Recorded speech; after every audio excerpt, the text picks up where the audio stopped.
மத்திய கல்வி அமைச்சர் தர்மேந்திர பிரதான் அவர்கள் சமீபத்தில் நீங்கள் தமிழ்நாட்டில் மும்மொழி கொள்கை கடைபிடிக்கவில்லை அல்லது நேஷ்னல் எஜுகேஷன் பாலிசி அதை நீங்கள் கடைபிடிக்கவில்லை, அந்த கொள்கையை கடைபிடிக்கவில்லை என்றால் நாங்கள் உங்களுக்கு நிதியை வழங்க மாட்டோம், 2100 கோடி ரூபாய் மத்திய அரசு மாநில அரசு கொடுக்கின்ற நிதியை நாங்கள் கொடுக்க மாட்டோம் என்று சொல்வது மிக மிக தவறானது.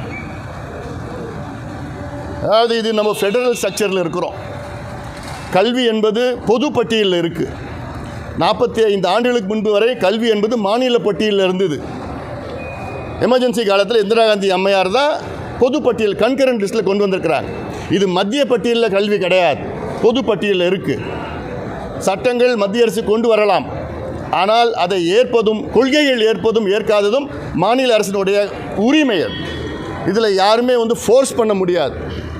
அதிலும் எப்படின்னா, நீ இந்த கொள்கையை ஏற்றுக்கிட்டா நான் நிதி கொடுப்பேன்னு சொல்கிறது மிக தவறானது. இது செய்யக்கூடாது, சொல்லக்கூடாது.